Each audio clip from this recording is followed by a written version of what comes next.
partner at the Krebs Stamos Group. He was the first director of the Cybersecurity and Infrastructure Security Agency during the Trump administration. Chris, good to see you.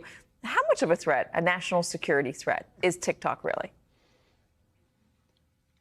Well, unfortunately, it's not just one threat. There are four risks associated generally with TikTok. First is this broader content issue, the ease with which people can access dangerous, harmful content in a matter of seconds.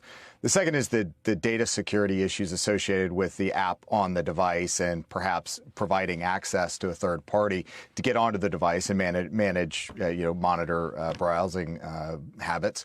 The third is actually the location. So it's a user privacy issue of where the device is, so you could potentially track whoever's using TikTok. And then the fourth is this broader, disinformation narrative shaping and, suppressing bad information and elevating other information that could be in line with the Chinese Communist Party.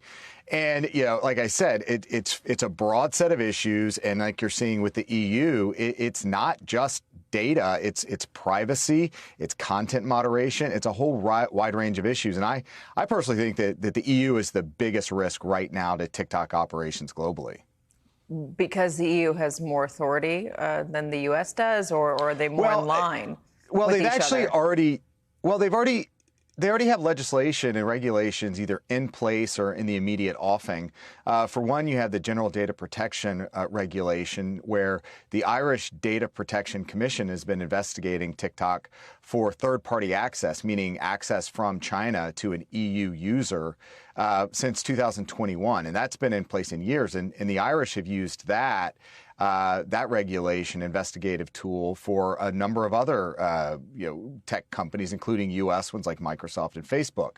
The second is the Digital Services Act, which was recently passed and goes into effect September 1st. And that is much more on content regulation. And so when you talk about the meeting that the EU Executive Committee had on Tuesday, one of the officials came out and said, hey, if the DSA, the Digital Services Act, was in place right now, a ban of TikTok would be on the table due to compliance shortfalls. So again, that is the immediate act, and whether there's legislation introduced, including the Antisocial CCP Act introduced by Rubio, Gallagher, and Krishnamurthy last Congress, whether that was in place, it would still take time to implement. So again, I think TikTok's biggest risk right now is the EU. So if TikTok changes their algorithm or whatever the technology is behind the privacy and whatever, if they change it to get in line with the EU, can the EU trust that it's all in line? I mean, is there a way to double check to make sure that everything is above board? Well, they've got a range of issues I think they're going to have to manage. And I think it all starts at the top, and it begins with ByteDance, who's the parent holding company, their ownership of TikTok. And so I assume whether it's at TikTok headquarters or in the main investors in TikTok, which includes a number of U.S.